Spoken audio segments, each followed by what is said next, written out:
What is going on, everybody, man? We here. It's another Can We Keep It Real podcast. You already know the vibes, man. What's going on? Rhode Island Interscholastic League enforcing the rule. The resident, I probably didn't even spell it right, of the mother shall be judged to be the residence of the student, which is kind of crazy because I don't even think our court system does that. But that ain't all we getting into today. We also gonna talk a little bit to our guy Blake Simpson. Stanley Dunbar, Blake Simpson added to the EBoard. My man Washington voted off the island, man. What's up with that? No love for Mikey Washington in Division 1. But we're gonna talk about that, man. We're gonna have Blake Simpson up in here. We're gonna talk about his game that he had with East Providence. You know, we want to give Blizzy Blake his flowers on his going to the EBoard, moving on up. Congratulations. And you know, it's bittersweet, you know, because the hard time I gave them board members last year. But I think if anybody can turn this around, I think it would be Blake Simpson and Stanley Dunbar. So give me 1 second. I'm always going to thank everybody that helps make this possible, but I definitely have to update this video as well. And then after that, we're going to talk about the coaches pick 'em, man. It can't, you know, a lot of coaches did well. Look at Gary Goodhart, 10-0. I ain't even worried about Blake coming in last because you've seen how he started off Breakthrough and you've seen how he ended. So we're not even going to be worried about that. Coach McCormick getting involved 7-3. That Rogers hurt a couple programs, man. But give me 1 minute. And we're going to bring Blizzy Blake up in here. You know, that thing sticks with him, Blizzy Blake, right? I think so. I gotta find the video I'm looking for. There it is.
So, how do I get Coach McCormick still up there? See, I need to hire one of them fancy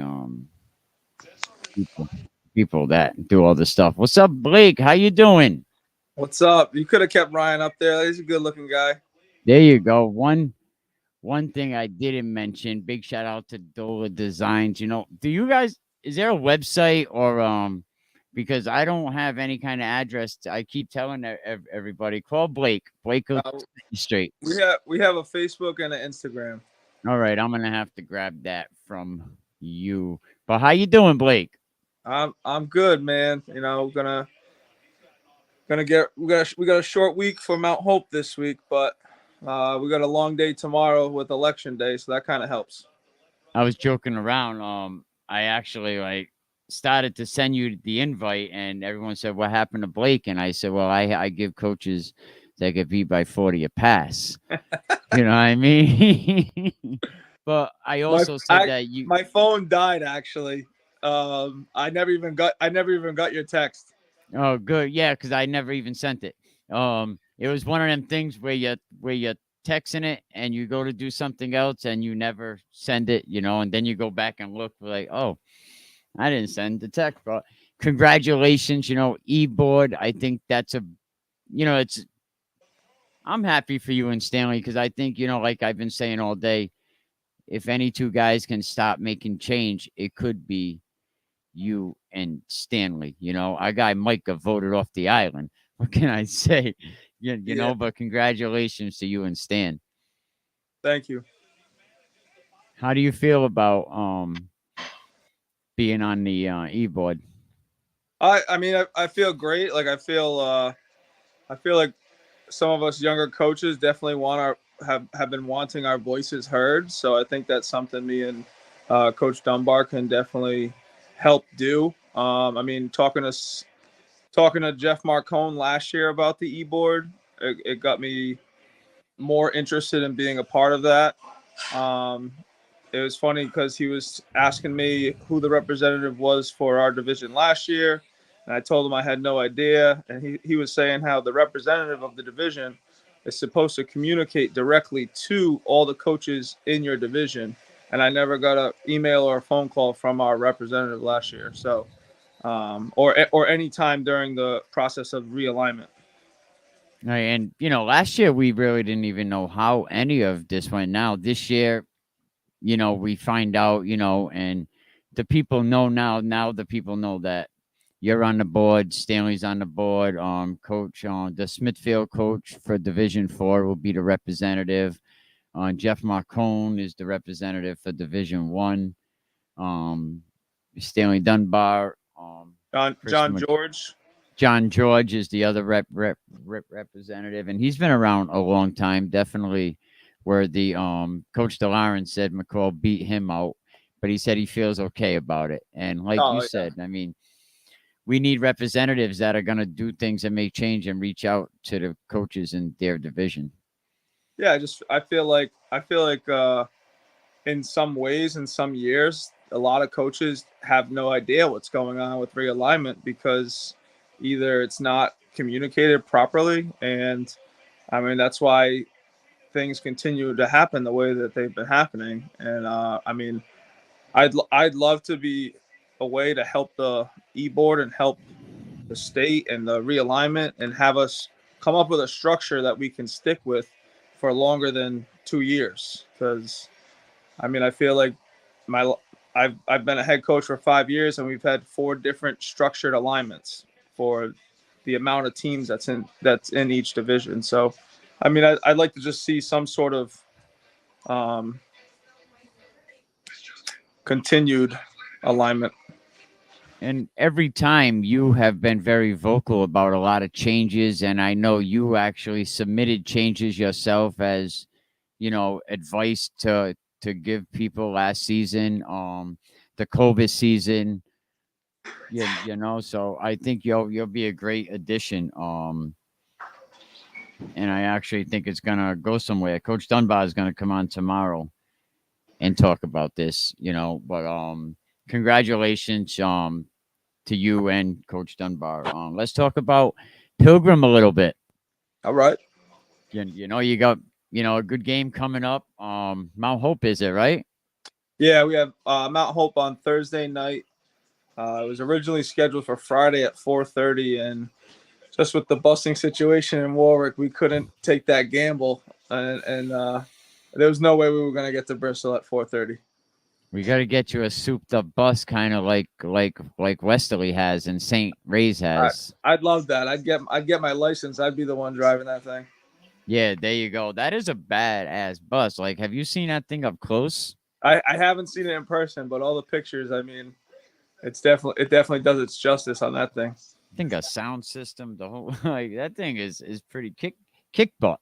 But how you feel about this year's team? I mean, you played East Providence, which is a juggernaut of a team. Like, they did an excellent job. A lot of kids up there. I mean, You're Yeah, coming out of that game, forget that game. That game, yeah, and now you get into league play.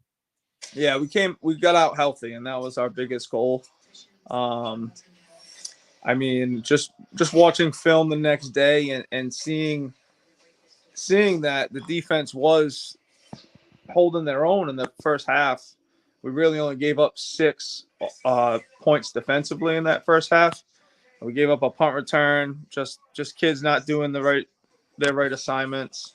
After the first punt, they fan out perfectly. We stopped them for like a 1 yard return, and then the second punt, they all just kind of funneled in the one area, and their returner was too good and saw a lot of green grass. And then the pick six to end the half really was tough.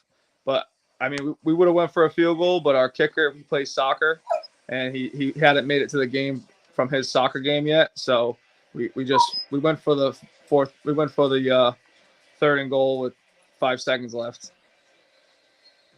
And then we all know what happened after that. Now, when we look around Division Three, I see some teams that their stock dropped. Um, you look at North Smithfield; they played a tough game against a team like Pontigansett that just comes out of a Super Bowl a few months ago. And they hang with them pretty good. West Warwick is playing very good. Tolman needs to get something figured out. They met Moses the other day. Moses Brown. We met Moses too. That's what I told him. He said, we met Moses. I said, join the list. Yeah. I said, you're not alone. We've had a tough preseason. I think, but I would rather play up any day of the week before getting into league play than playing a lower seeded team or I would always want to challenge my kids and to get them ready for the season. There you go. And now you see West Warwick also is playing very good football, which I think some people seen that coming. Oh, yeah. Have you had a chance to see West Warwick? We were in the same passing league, so I know that they can throw the ball around. They have a ton of athletes.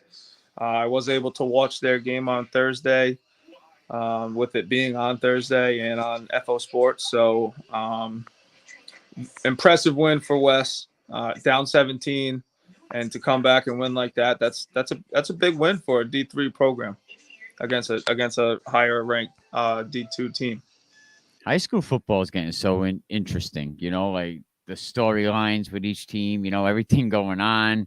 Watching these teams, the ups, the downs. And it's great having a relationship with all you coaches. So I appreciate it. But before I let you go, I definitely got to talk about this a little bit. We'll talk about the coaches pick 'em. I even found we're gonna have a nice trophy. It's gonna be pretty good. You came in 6-4 the first week out. A lot of people went with Cranston West. Mike Washington said it was hard for him to get past that they just came out of Division I. What was it with you that made you go towards Cranston West? I just know some of the coaches over there, and I know that Chung is a real good back and a great athlete. I don't really know much about them from top to bottom, but I don't know.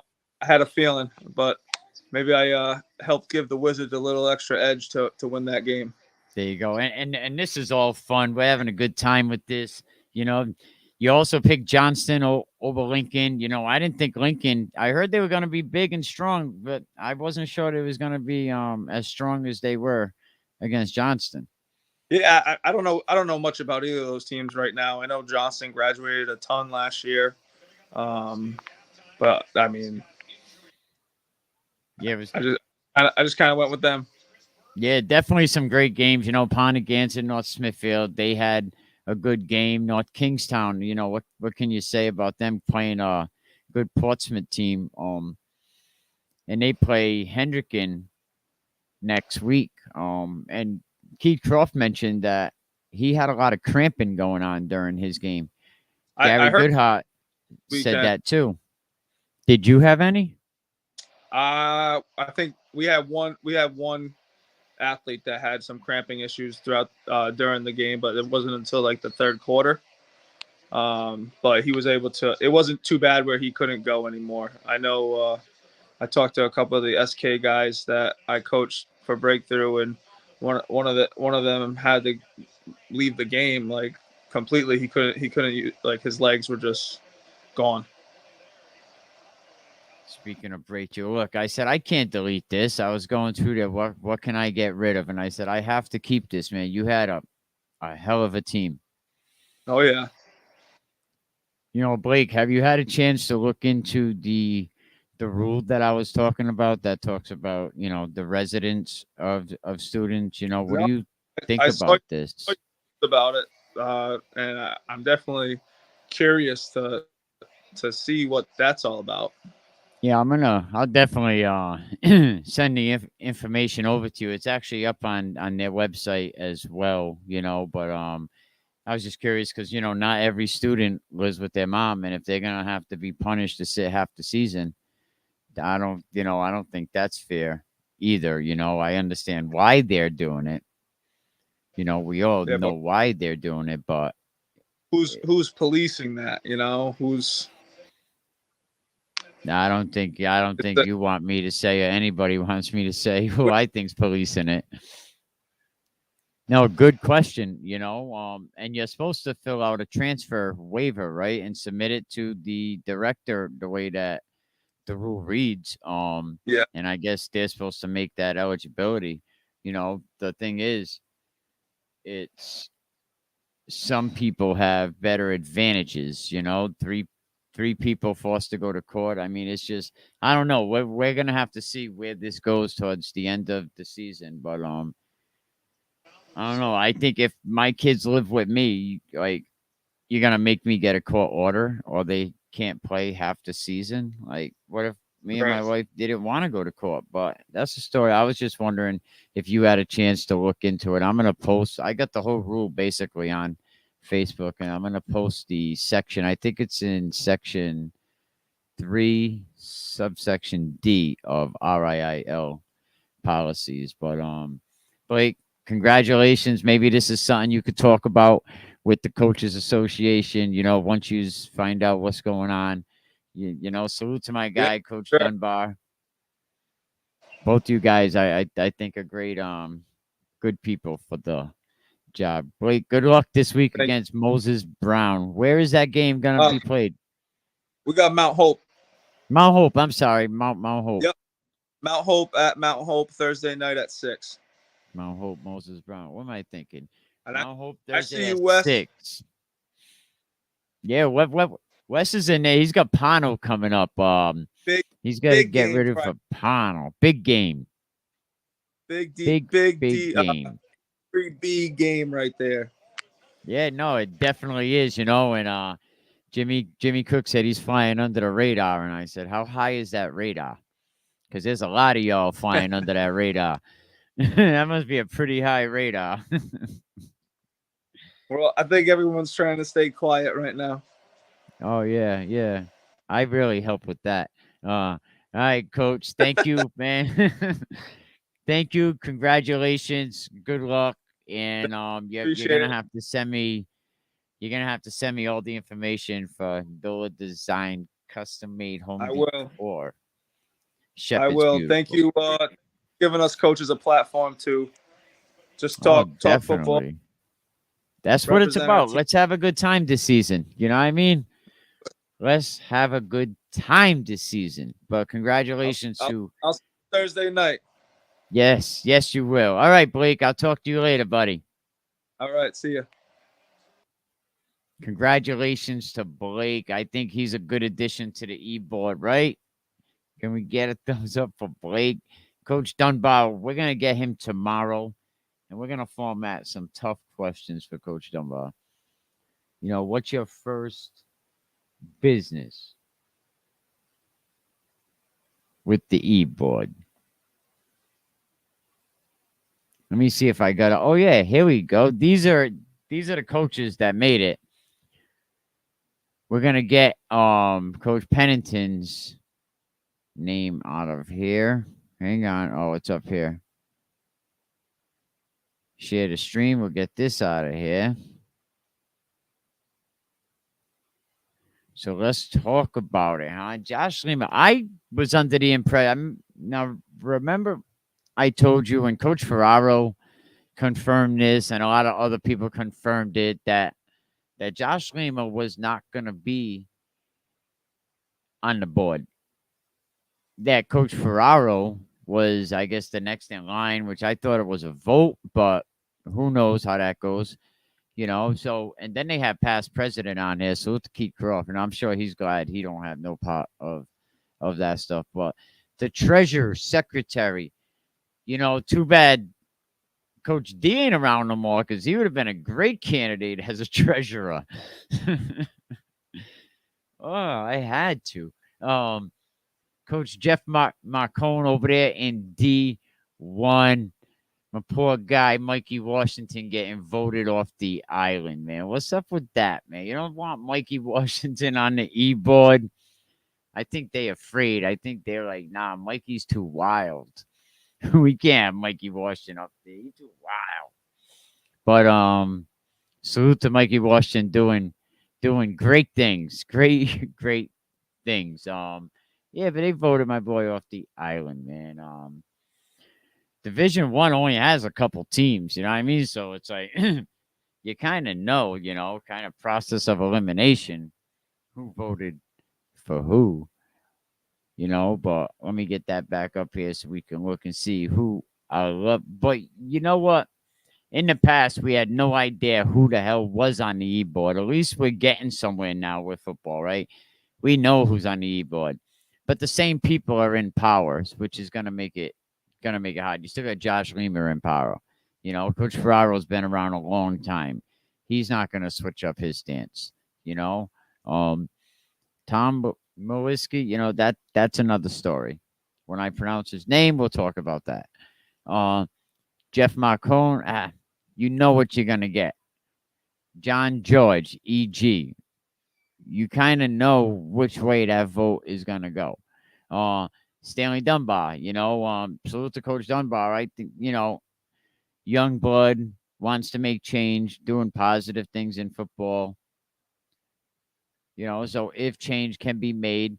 And look what Blake said. He said he didn't even know who his representative was in his division. That's pretty sad. You don't know. He didn't know who the representative was. So definitely need change. Chris McCall, he's somebody that should have been voted off the island.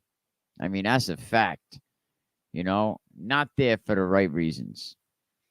Division 3B, Blake Simpson, Blizzy Blake, man, definitely going to make a change. Some say that Blake is actually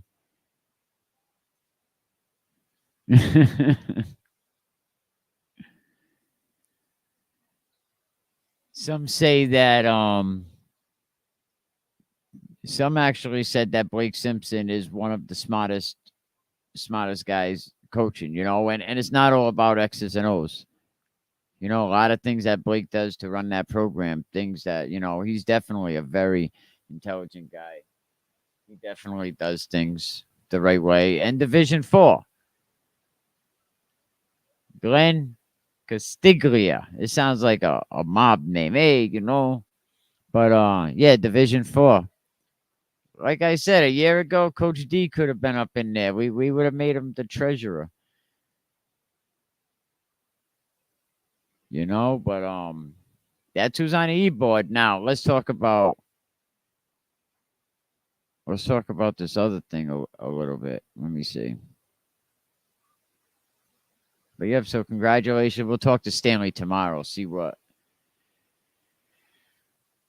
questions we can come up for with Coach Dunbar. If we did a stock drop, what teams do you think lose their stock? We should do a show, right? Stock drop. Who loses stock right now? If we looked at some of the games, East Greenwich, I say their stock dropped. Cranston East, their stock went through the damn floor. Shea, you have to say their stock dropped as of now. East Providence, I think their stock goes up. Barrington, I think they're probably floating about the same. Mount Pleasant, we still don't know. They got 19 buy games. You know, Coventry, maybe Coventry's right about at the same place. I think Rogers, their stock had to go down, getting beat by Middletown. Tolman, another one that you have to say right now that their stock has dropped. And don't get upset at me, Pawtucket. Come on. West Warwick, you have to say West Warwick stock definitely went up. A lot of people seen them play well in the Tollgate game. And then they said, the real test is going to be against Cranston West. So you have to say that West Warwick stock probably it went up a little. Narragansett right now getting beat by SK. Could we say Narragansett stock went up? Wall Street segment. Talk about stock dropping and stock rising. That's right. You know what I mean? Football stocks. Whose stock dropped? Who went up? We gotta wait till we get the Pilgrim. I think they coming up next. You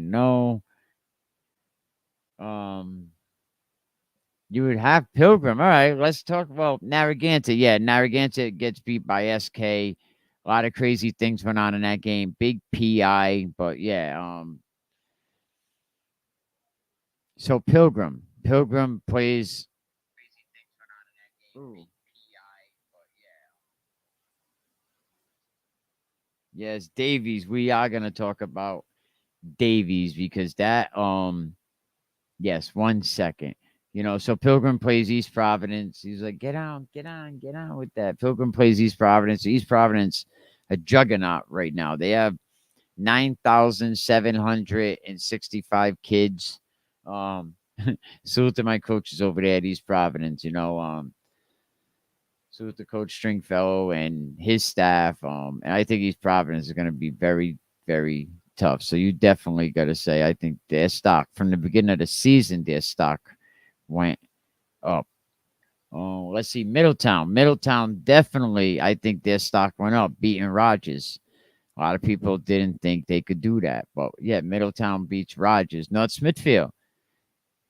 Can we say their stock went up even though they lost the game against Pono? But you played a team that just came out of a Super Bowl not that long ago. They're still a Super Bowl team. Yes, they lose a whole bunch of seniors, sophomore quarterback. You bring in Coach Fortin and his assistant. You bring in Anthony Alejandro that came from Shea. And look how they won the game. They won the game on a pass. Narragansett, late in the game when they had no choice but to sling the ball. And the dude made a catch, and there was enough time on the clock to kick the field goal, and they win 10, right? 10-7, I think it was. Yeah, they win 10-7. So Tollgate, forget about it. Tollgate went through the basement, the floor, they went through the earth. I don't know where they are. Who else? Central Falls. I think Central Falls. When was the last time Central Falls scored 50 points? Now, yes, it was against Hope High School, but they scored 50 points. Big team, hit hard. You have to say that Hope stock definitely went up. Who else? Juanita Sanchez beat Tiverton. I don't know. It's too early to say anything about that. Smithfield, who won that North Providence game? Not even sure. So let's skip them two teams because Smithfield has like 70 kids too. They have a bunch of kids. And how does a team like Smithfield have 70 kids anyway? I know D2 schools that don't have 70 kids. Davies. Did stock go up? No. Did it drop? what do you call that in the stock? Because you know what you're seeing against EWG, like in the beginning of the game, if I'm not mistaken, I want to say EWG was up in that game 12-8. And you could watch that game. I think Real Productions, I had the link on a couple days ago. You can go back, but that game was actually live streamed.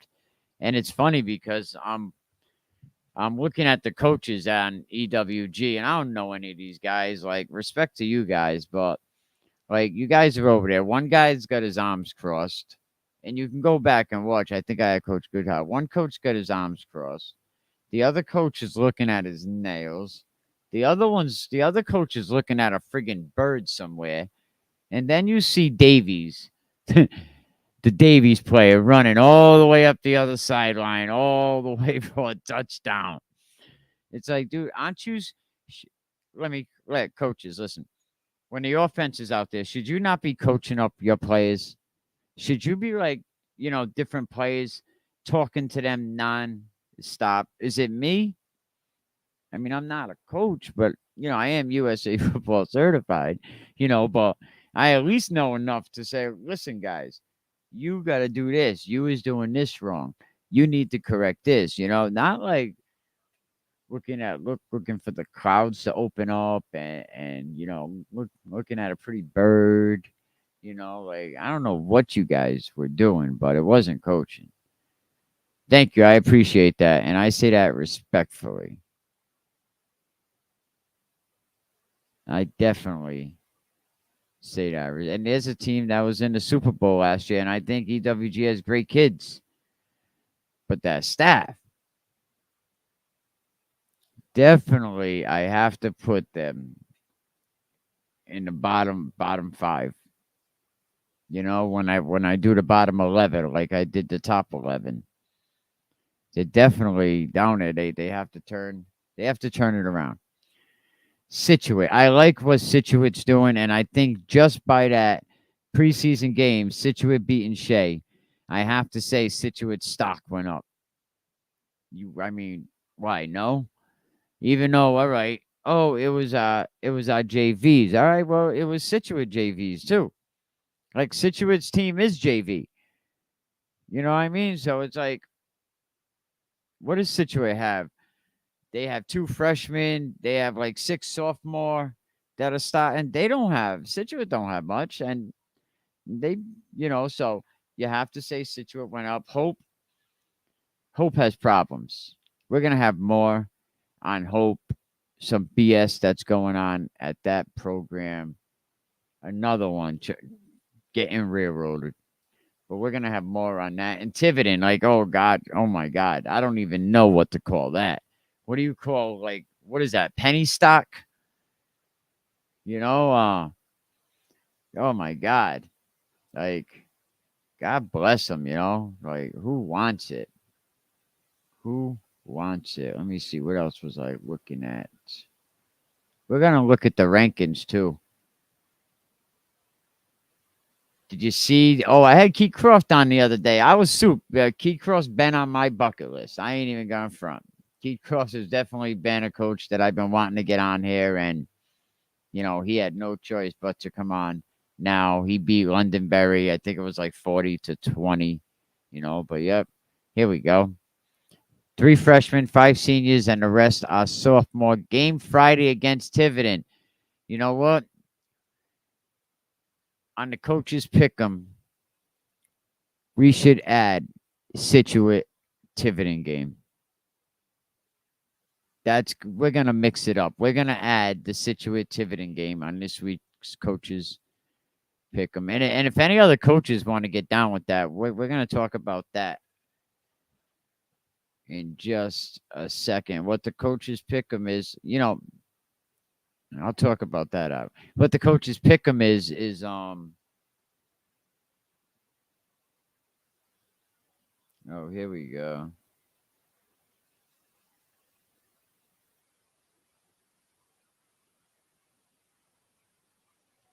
What the coaches pick 'em is wow, they played him. He got played. we pick 10 games every week, and what happens is we found, coaches that are going to participate, and I actually already have the trophy. Actually, I just got to have the plaque made. It's kind of right behind me in this big ass box. you know uh, we have 10 games each week, and we're going to randomly pick the games. Uncle Felix is on from Rhode Island Ranked. He does his top three. He'll be on this Thursday. When we tell you the coaches week two picks, and they pick their games, who they think are gonna win, and these were some of the results. Let me actually hang on. I think I got a little video too, and I'm gonna show you some of the results from that. I got them right here. Blizzy Blake, we talked about it earlier. Blizzy Blake, 6-4. Last place. But you know what we already said. Look, Blizzy Blake came in last place at Breakthrough. And what happened? What did we tell you? Don't sleep on the Blakester. Because, all right, you see, you already know. My boy knows his X's and O's. Because you know why? He's got the hardware. So don't sleep on my man Blizzy Blake. So Blizzy Blake starting off a little rough, Cranston West, Johnston, Ponagansett. Ponagansett gets the win with 2 seconds to go on North Kingstown, Central CF. CF playing very well, put 50 up on Hope. Tiverton did not get the win. Coach Sheridan still searching for his first win. It might be a long season up there. Westerly played Charo. Charo played Berry. I never friggin' seen a 3-hour game. A 3-hour game. Like, the officiating was horrendous. Charo did a great job. Westerly gets the win. What was it? Like 33-21. But a 3-hour game, like, ridiculous. So Blizzy Blake is 6-4. And who is coming in right behind him? My man, Ryan McCormick. If I told you that UMass was going to put up 700 yards and score 48 points and lose the game, you would probably tell me I'm freaking crazy. But UMass puts up 700 yards of offense, 48 points, and they lose the game. Didn't they lose to Blake's? Isn't Anna Marie? Is that where Blake went to school? Well, they lost to them. 700 yards, 48 points, and you lost. Tough game. I'm sure UMass and their staff's going to do what they got to do to get back on it. But Coach McCormick coming in 7-3. Picking Johnston over Lincoln was one of them. Rogers was another one. And Tiverton, I'm surprised going with Tiverton over PCD, but that's the way it falls. And my man, look at this. This is not Cliff Fulton. This is a dude from the original Footloose. Go back and look it up. You should see him with his cowboy boots on. My man, Coach Fulton, coming in 8-2. Everyone going with Cranston West. How you feel about that, West Warwick? Brady. What'd he do? He did all right. Where'd he go? 4 for 11. Do we have his stats up on Max Prep yet, Eric? Eric, you could talk. My new assistant, he was working for a local newspaper, but they're having budget cuts right now. They're about to lay off like a bunch of people. So my man, Coach Penn, 8-2. Picking West Warwick. Coach Penn, what made you pick West Warwick? What was your strategy in this? What was your thinking? Did West Warwick have something that you seen? And then Lincoln. And Lincoln, good pick. And of course, he was going to go with North Smithfield. And that was a game that really would have put him, yeah. So North Kingstown, that's another story. We ain't gonna go there. Central high school, man, it's Central scored 44 points, right? And um, EG scored well, Central scored 44, and then Central scored 2 more points for EG. The final score was 44-2. They snapped the ball in the end zone. I'm wondering if that was like when you kind of feel bad for a brother coach, you're like, dude, go out there and snap the ball in the end zone, man. I want to skunk him out. I respect this guy. But Central Falls putting up like 50 on Hope. Hope couldn't get out of its own way with 3 operators. Shame, shame, shame, shame. PCD beating Tiverton. We don't really know much about PCD yet. Westerly and Charahoe, we talked about that. Woonsocket, Charlie beating Classico. What was that? 30. It was like a 7 to 10 point game.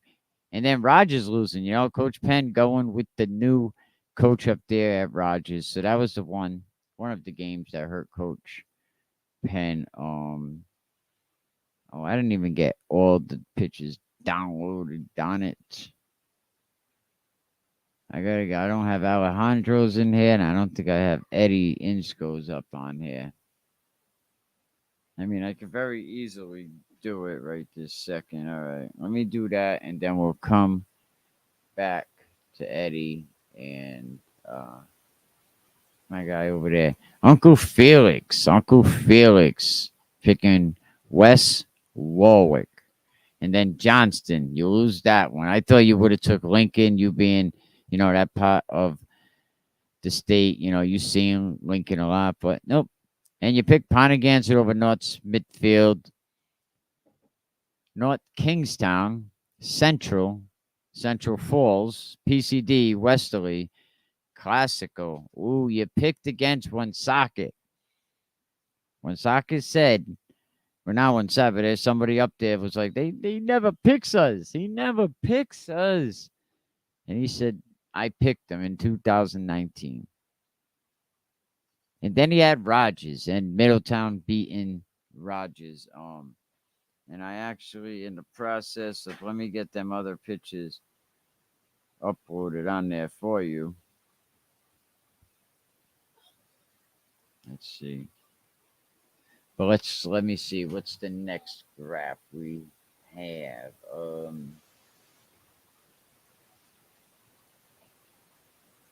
6-4, 7-3. Coach Piva coming in 9-1. Some of these coaches starting the season off with some good picks, and of course I blocked half his picks here. But Coach Piva coming in 9-1. I'll actually fix that graphic. We know we got West Warwick, Lincoln, North Smithfield. I'm gonna have to get the rest of them graphics up for Coach Piver, so you can actually go on the Facebook page and see it. So we know Coach Piver was. Where is it? All right, we need this one. We'll get that one up there. We need this one.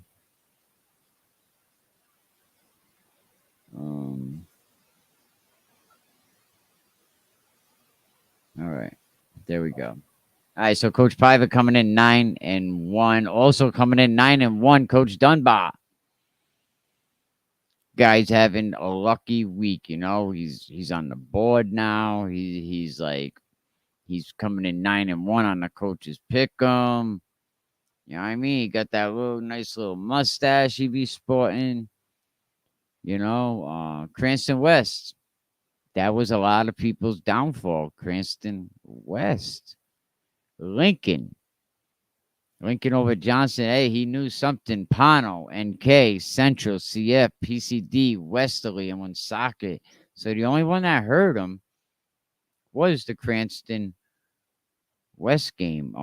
And who else was 9-1? Oh, we didn't. Yeah, we talked about my guy, Coach Penn, right? All right. Yep, we talked about his picks and.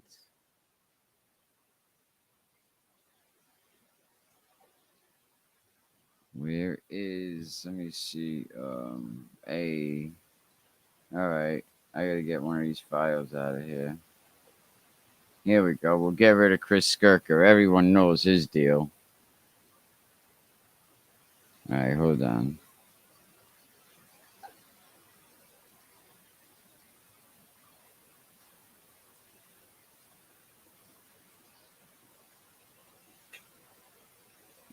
Should be coming up in 1 second. So we had Blizzy Blake, Uncle Felix coming in 7-3. Coach Dunbar 9-1. Coach Piver tied. Come on, where is this thing?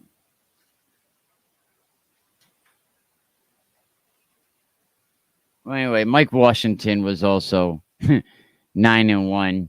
And 10-0. Coach Goodhart, Coventry Oakers. He picked it out. I mean, the guy does watch 5 million hours of film. You know, every time, hey Gary, how you doing? I'm watching film. I'm like, there should be like a Huddle Anonymous. Yeah, I mean, how you doing? I watch too much damn film.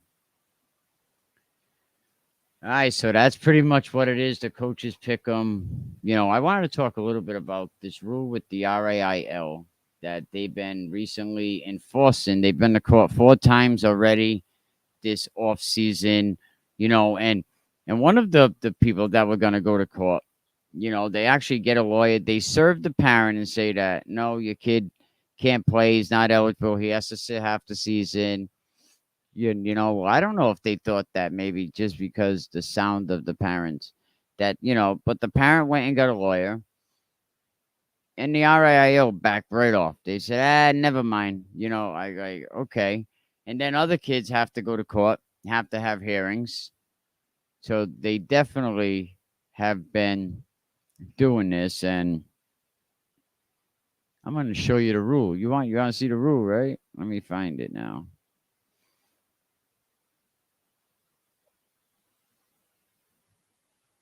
I had it up here earlier. Where the hell was it now?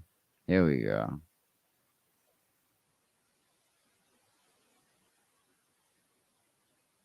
I think it was in section 6, paragraph D. Violations of rules.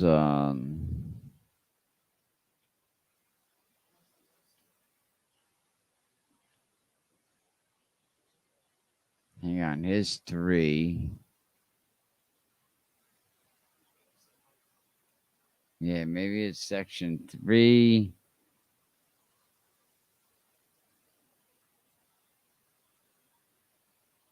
Hang on, I'm gonna pull it up for you right now. But yeah, so what it basically says is that the RAIL recognizes the mom's address to be the address of the student, and any student that lives at any other address will not be eligible for 50% of the season.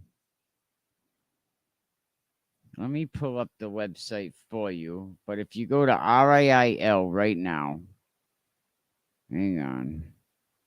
If you go to RAIL, it's gonna be hang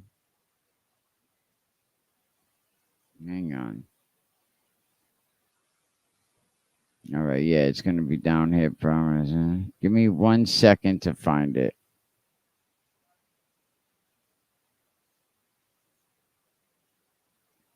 We're gonna go over a lot of this too, because I hear a lot of kids being not eligible for games. Length of eligibility. Here we go. Section 6.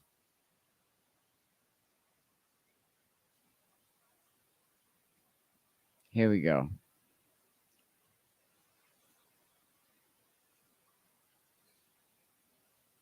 Is this one it?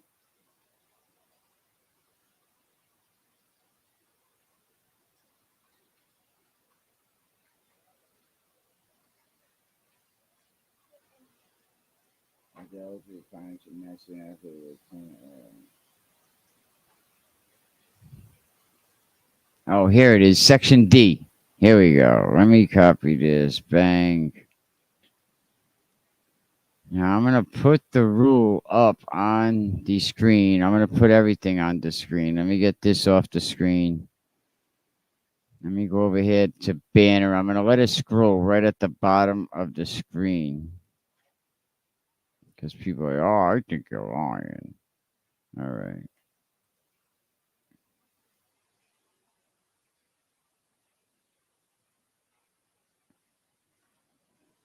Okay, so let me get back here. What it basically says is that unless there's a family court decision awarding custody to another, uh, and you might remember a few, maybe a month or two ago, we had Bernard Parson on here that had to do this. He had to do just this because the RAIL used this rule. And they said because he didn't live in the address of his mother's home, that he didn't reside at the mother's address, then they forced the parent to go to court. So it says that unless there's a family court decision awarding custody to another, the residence of the mother shall be judged to be the residence of the student. The student must actually reside at the mother's home.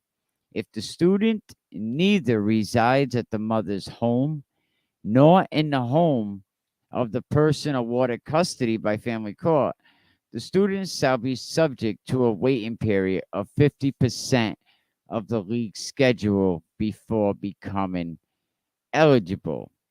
Now, I'm going to let you read something else at the bottom of the screen that the court recognizes. The court recognized the residence is usually the same as their parents' home.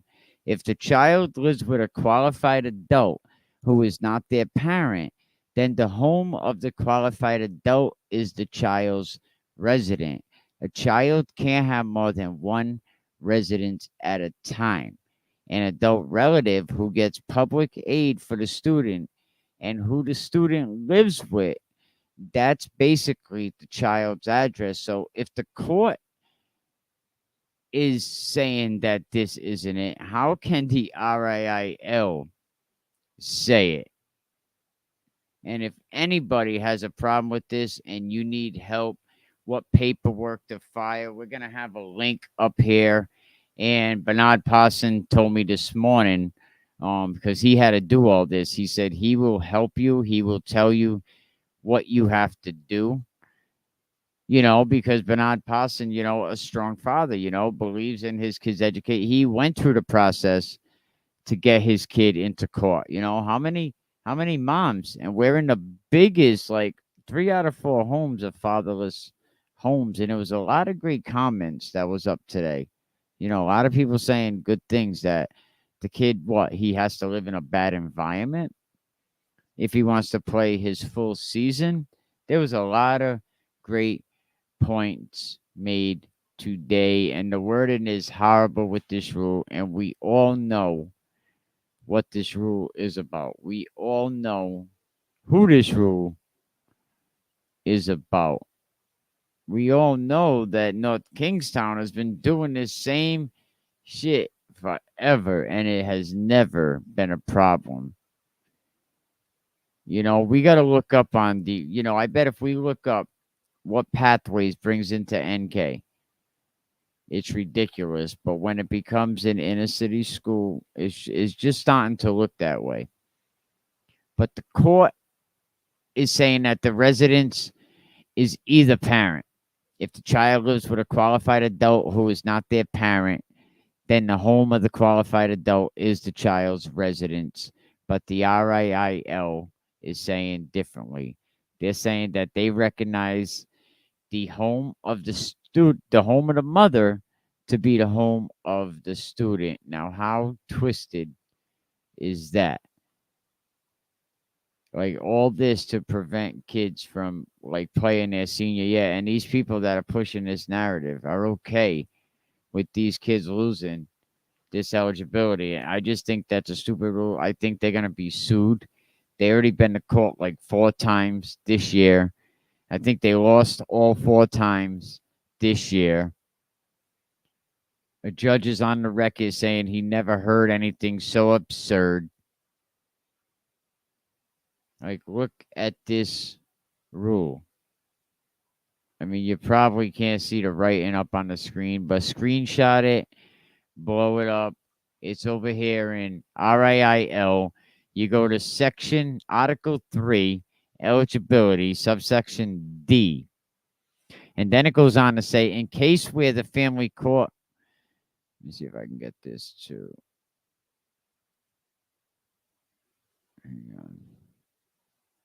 In case where the family court decision awards custody to both parents, then the kid don't, then they, that rule does not apply. Right? Can you not see agenda all over this? In cases where the family court decision awards custody to both, the student is permitted to change the residence and not be subject to the 50% rule of the RIIL league schedule rule. Like, this is something that they're enforcing now. I don't think it's a new rule, but they're really pushing to enforce it. But the student will only be eligible to play sports at that school for that academic year. So if the student moves back to the other parent, oh, the football season's over, I want to go back and play squash. I think then they will have to sit. They will have to sit out.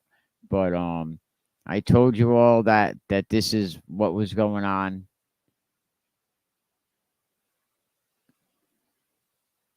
Operating semi-annual promotion plan. A student transferring because of an order from an off-school superintendent affecting administration adjustment. And it also says that if they're awarded a state, then they don't have to be subject to that rule. But go check that out. It's in and they changed it from the original language. Students who are wards of the state shall become immediately eligible upon being assigned by the proper state authorities to a foster home. But let me know what y'all think of this. Is it right? There are a lot of there are a lot of moms out there that should not be moms. And I know some people in some of these areas, in the suburbs, you don't really see a lot of that. But when you grow up, like, in areas that I grew up, and down towards, Providence and Pawtucket, you see a lot of moms that are in very bad situations. You see a lot of moms that just don't want the responsibility of taking care of their children. I've seen it. I seen a mom leave her kid with her new husband and just took off like the kid was not his kid, Like, I seen moms that left. There's moms out there that left their kids for collateral. You know what I mean? Like, that's a true story. So to say that and to force some kids to stay in a bad environment, I'm not saying all moms are twisted like that. And there's shitty ass dads too. There are a lot of shitty ass dads. You know what I mean? Look at all these demons we got running around on these streets. So yeah, let me know what y'all think it is that the RAIL is enforcing this rule. It's up on their site. I'm going to put this up on my site as well. Article 3, Section D under eligibility, and anything else, if you know anything going on, if something, you got something that you want to talk about, you need me to be the voice for you. A lot of coaches can't say what they want to say. So we have to speak for them. But a lot of good games coming up this week. Thank you, everybody, for tuning in. Congratulations, Coach Dunbar, Blake Simpson, added to the EBoard. My man Mikey voted off the island, man. They didn't want Mikey on that EBoard. They was like, nah. Some of the scores from the games this week, man. Thank you, everybody. Oh, I wanted to real quick. Look at this. Daniel Wolf, St. Ray's right now is number one quarterback in the game with 255 Total yards, 4 touchdown passes. Congratulations. With a QBR of 148. The next one, Smithfield, number 2, Joey Smith with 134 yards. Then Coventry in third with 102 yards. Number 4, East Greenwich High School, Alex De Tomasi with 89 yards. 1 interception, but still the top 4. See, your coaches got to put up on max preps, man.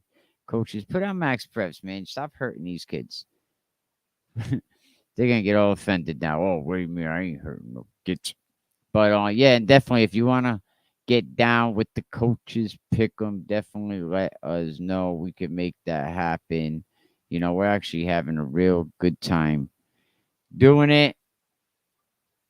All right, but we'll be back tomorrow. We're going to drag Coach Dunbar in here. Yo, and don't forget, man, keep an eye out for my son. He's going through some tough times. Listen, no one's going to give you more coverage. No one's going to be at more games. No one's going to be more informed. I'm not just some guy sitting in his basement spouting off about who's winning games and who's doing what.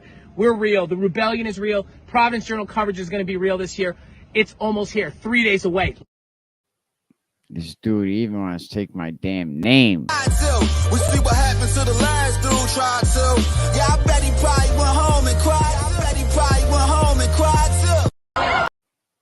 Let's go, give it to mine. Let's go. Get the fuck in there.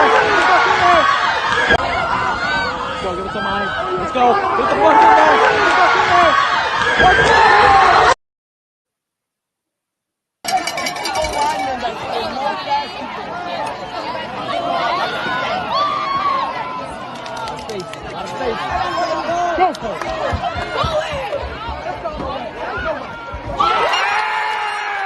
One thing I was, and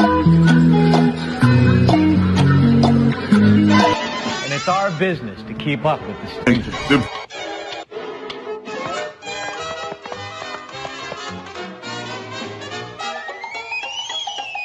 Absolutely be the fakest motherfucker you ever thought you could be and just lie your way all the way through. And if as long as you believe your lies, which is most of the industry these days, then you know you can last this long. The other way is to just be real with your friends, your family, and your core fan base.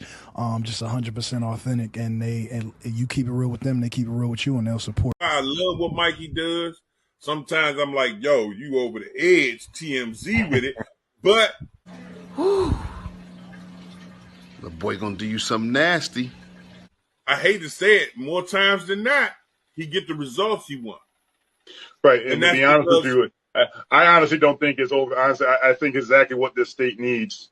We've always needed a platform where we can call out the nonsense, the repercussions, and give people the props that they deserve, and call out the people who are full of it. And honestly, I think that more and more people are starting to utilize Mike's platform for that. And honestly, I know a lot of folks. A lot of people talk to me, "Oh, Emerson, like you're on there and you talk this and you talk that," and I'm like, "Listen," I said, name one thing that he's been wrong about.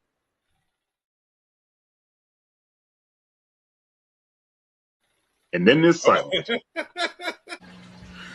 But boy.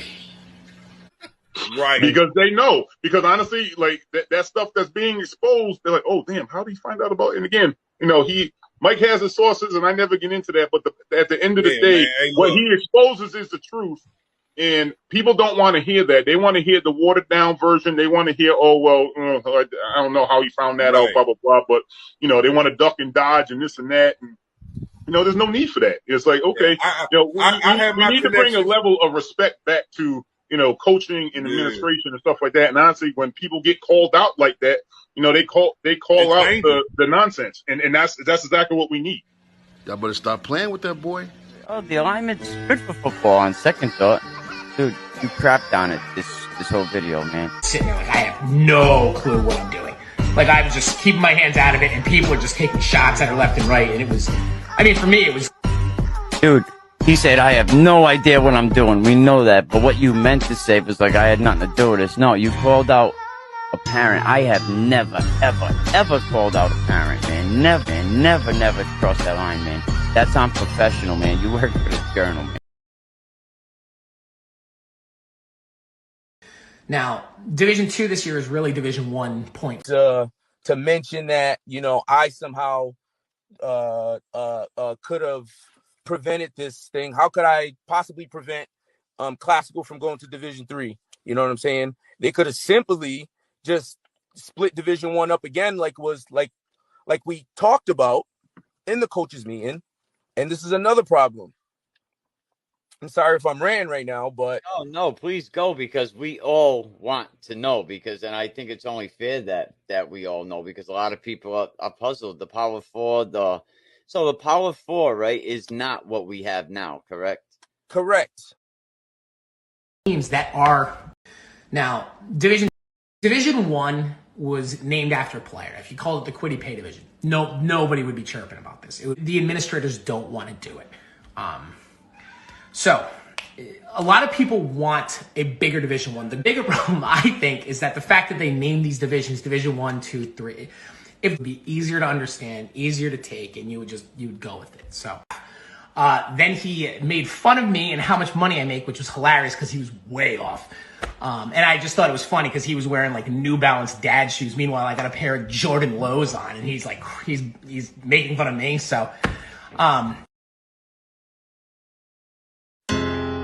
I feel like a billboard. And she posts the whole message. And I think she thought that the whole internet was going to be like, yeah, you got him, go, you go, girl. Teams that are Division II teams, Division I and a half teams. And they're the ones who are going to compete.